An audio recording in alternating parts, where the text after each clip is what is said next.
로버트 기요사키는 전 세계적으로 잘 알려진 사업가이자 재테크 교육가입니다. 그를 유명하게 만든 책은 바로 부자 아빠 가난한 아빠로, 이 책 한 권으로 많은 사람들의 재무 관점을 바꿨습니다. 기요사키는 여러 사업을 운영했고 다양한 형태의 투자도 해왔는데 대체로 높은 성공률을 기록했습니다. 최근에는 자신뿐 아니라 다른 사람들에게도 도움이 되는 재무 교육 사업을 확장했고 지금은 약 1000억 원대의 자산을 가진 인물로 알려져 있습니다. 그런데 처음부터 부자가 아니었고 여러 번 실패를 겪으면서 지금 위치에 오른 점을 우리는 주의 깊게 살펴봐야 합니다. 실패와 실전 경험을 통해 배운 교훈들이 그의 현재 성공을 만들었다는 점이 핵심입니다. 사실 기요사키는 인생 후반부에 이르러서야 지금의 성공을 얻었습니다. 그 과정에서 여러 번의 사업 실패와 투자 실패를 경험했고 그때마다 배운 것들을 다음 기회에 적용했습니다. 평생을 돈과 투자, 기업 운영에 대해 공부하는 데 바친 사람이 바로 그입니다. 그렇다면 그가 말하는 부의 원칙들은 무엇이고 어떻게 하면 우리의 삶에 적용해 레이스에서 빠져나올 수 있을까요? 특히 6번째 원칙은 많은 부자들에게 인생을 바꿔준 개념이니 영상 끝까지 집중하시면 좋겠습니다. 안녕하세요. 머니 스케치입니다. 이 채널은 개인 재무와 투자에 관해 쉽고 실전적인 관점을 드리는 것을 목표로 합니다. 만약 여러분의 재무 미래를 개선하고 싶다면 이 영상 끝난 뒤 구독과 좋아요를 눌러주세요. 자, 첫 번째 원칙부터 시작하겠습니다. 첫 번째는 재무 문해력을 반드시 실전으로 익히라는 것입니다.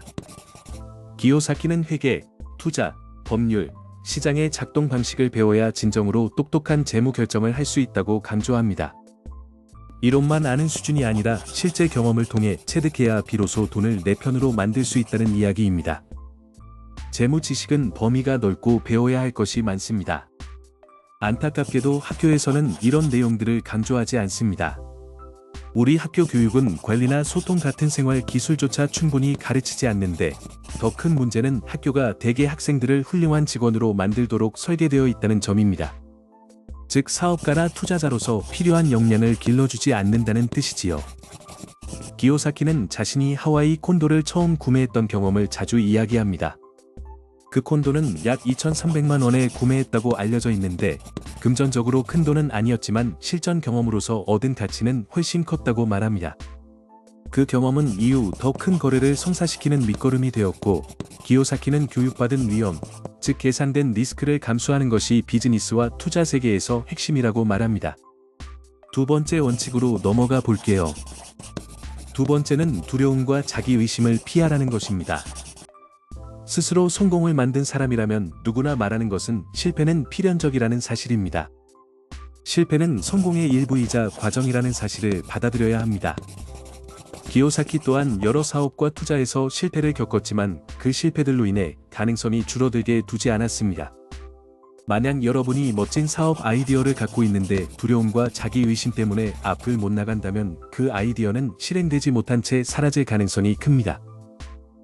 현실에서 부자가 되는 사람들은 꼭 머리가 가장 좋은 사람들만은 아니고 감히 행동으로 옮기는 사람들입니다.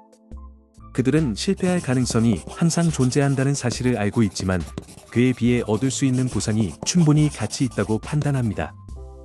실패의 가능성을 두려워해서 기회를 포기하는 것이 가장 큰 손실이 되는 경우가 많습니다.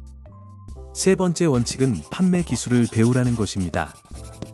기요사키는 한번 영어문학 석사 학위를 가진 여성이 베스트셀러 작가가 되고 싶다고 물었을 때 글쓰기 실력보다 판매 능력을 먼저 키우라고 조언했습니다. 그 여성은 놀라며 진짜냐고 물었고 기요사키는 커피 테이블에 있던 책을 집어들며 성공한 책에는 베스트셀러 작가라고 쓰여있지 베스트라이터라고 쓰여있지는 않다고 답했다고 합니다. 즉 판매가 중요하다는 말이었습니다. 아무리 글을 잘 써도 팔지 못하면 영향력도 수익도 따라오지 않기 때문입니다.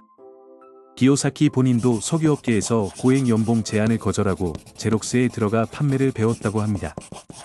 편안한 영역을 벗어나 직접 팔고 관계를 만들며 네트워크를 확장하는 훈련을 하라는 뜻입니다. 판매와 네트워킹을 연습하지 않으면 자신만의 사업을 운영하거나 큰 기회를 잡기 어려워집니다. 여러분도 불편하더라도 사람 앞에서 자신의 아이디어나 제품을 설명하고 거절을 받아들이는 연습을 꾸준히 하시길 권합니다. 네 번째 원칙은 질문을 바꿔라. 즉 나는 이걸 어떻게 감당할 수 있을까라고 물어보라는 것입니다. 기요사키가 특별히 성공할 수 있었던 이유 가운데 하나는 단순히 돈이 없어서 못한다고 선언하지 않았다는 점입니다. 대신 어떻게 하면 이 목표를 이룰 수 있을까? 어떤 방법으로 자금을 마련할 수 있을까를 고민했습니다. 단지 못한다고 말해버리면 창의적인 사고는 차단되고 그 이상의 가능성은 사라집니다. 반면에 어떻게 하면 가능한가를 묻는 순간 선택지와 기회가 생깁니다. 가난하거나 중간계층이라고 불리는 사람들은 보수적으로 재물을 운영하는 경향이 있습니다. 즉 리스크를 감수할 여력이 없다는 뜻인데 그 이유는 튼튼한 재무 기반이 없기 때문입니다. 어떤 것이 자신들의 손이 닿지 않는다고 믿어버리면 결국 다른 사람을 위해 계속 일하게 되고 매년 같은 일상을 반복하게 됩니다. 많은 직장인이 회사 내에서 임금 인상이나 승진을 통해 문제를 해결하려고 하지만 그런 사고방식은 부자가 되고자 하는 사람의 사고방식과는 거리가 멉니다. 다섯 번째 원칙은 세금의 작동 방식을 이해하라는 것입니다. 남을 위해 일하는 근로자들이 자신의 소득 중 가장 많은 부분을 세금으로 내는 경우가 많습니다. 급여를 받을 때 이미 세금이 원천징수되어 차감되기 때문에 소비할 때는 세후 소득으로 지출하게 되는 구조입니다. 반면 사업주는 수익을 벌고 비용을 차감한 뒤 순소득에 대해 세금을 내기 때문에 세전 자금으로 지출하는 관점이 가능합니다. 이 차이가 장기적으로 자산 형성에 큰 영향을 미칩니다. 예를 들어 사업주가 연간 100만 원의 수익을 냈다고 가정해 봅시다. 법인으로 인정되는 합법적인 비용들을 차감하면 과세 대상 소득이 크게 줄어듭니다. 전문적인 법률팀이나 세무팀의 도움을 받아 합법적으로 비용 처리를 하면 과세 대상 소득을 절반 수준으로 낮출 수도 있습니다. 반면에 일반 근로자는 연간 100만 원을 벌면 그 금액 전체에 대해 세금을 부담하는 구조이며 결과적으로 손에 쥐는 실수령액은 그보다 훨씬 적습니다. 또한 은퇴 계좌에서 인출할 때의 과세 방식도 고려해야 합니다. 미국식 예로 나온 사안을 우리식으로 바꾸면 대표적인 퇴직계좌인 IRP는 인출 시 일반 소득세율로 과세되는 경우가 많습니다. 반면 일반 증권계좌에서 장기 보유 후 매도할 때 적용되는 장기 양도소득세율은 0에서 20% 수준으로 낮게 책정되는 경우가 있습니다. 즉 세금이 이연되었다가 인출할 때 높은 소득세율로 한꺼번에 과세되는 구조는 장기적으로 세제 혜택을 희석시킬 수 있습니다. IRP 같은 퇴직계좌는 레버리지 활용에 제약이 많아 투자 방식에 제한을 주기도 합니다. 은퇴 계좌 안에서는 대출을 이용한 투자나 일부 파생상품 활용이 어렵기 때문에 투자 선택지가 줄어드는 단점이 생깁니다. 반면 부동산에 투자하면 정부 세제상 감가상각을 인정받거나 비용, 대출 이자를 비용 처리하여 과세 대상 소득을 줄일 수 있는 장점이 있습니다. 그리고 매각 시에는 일반적으로 장기 양도소득세율 적용을 받아 상대적으로 낮은 세율을 적용받을 가능성이 있습니다. 물론 정부는 특정 계좌에 얼마나 넣을 수 있는지, 언제 인출할 수 있는지, 계좌 내에서 어떤 투자를 할 수 있는지에 대해 여러 규칙을 만듭니다. 기요사키는 IRP 같은 제도는 일시적인 세금 절감 효과만 제공하고 장기적으로는 여러 부정적 영향이 있다고 보아 전통적인 퇴직계좌에만 의존하는 것을 권장하지 않습니다. 그는 진정으로 불을 쌓고 영구적으로 세금을 줄이려면 사업, 부동산, 원자재 같은 실물 자산에 투자하라고 권합니다. 여섯 번째 원칙은 가장 핵심적인 개념입니다. 자산을 사라, 부채를 사지 말아라는 단순하지만 강력한 진리입니다.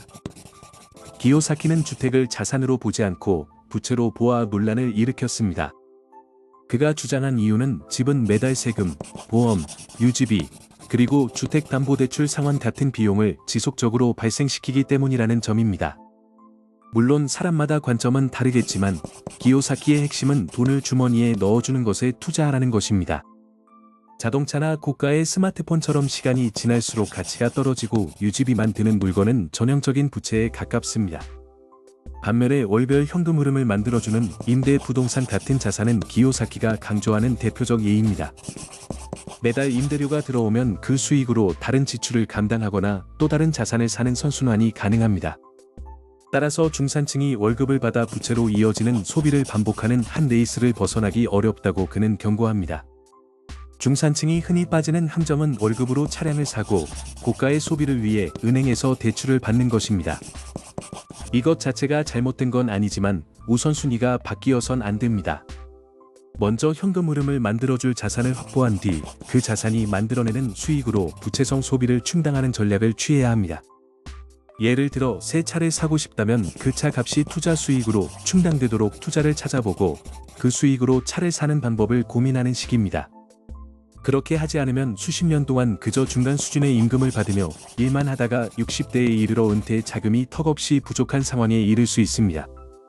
더 나쁜 경우는 재무적 기초가 전혀 없어 은퇴 자체가 불가능해지는 것입니다. 원하는 것을 지금 당장 살 돈이 없다면 단순히 불가능하다고 단정하지 말고 어떻게 하면 가능한지 묻고 방법을 찾으라고 기요사키는 말합니다.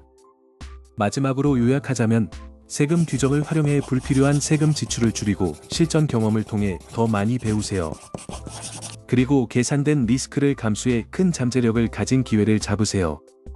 실패 가능성에 겁먹지 마시고 배움과 실천을 통해 점진적으로 자산을 늘려가면 됩니다.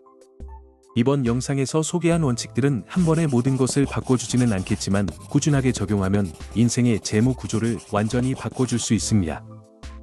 여기까지 시청해주셔서 감사합니다. 영상이 도움이 되셨다면 구독 버튼과 좋아요 한번 눌러주시고 궁금한 점이나 본인에게 적용해본 경험이 있다면 댓글로 공유해주세요. 다음 영상에서 더 실용적인 재무 전략으로 다시 찾아뵙겠습니다. 안녕히 계세요. 영상을 끝까지 시청해주셔서 감사합니다. 채널 구독과 알림 설정으로 저희 제작팀을 응원해주세요. 여러분의 하루에 늘 평안히 함께하길 바랍니다.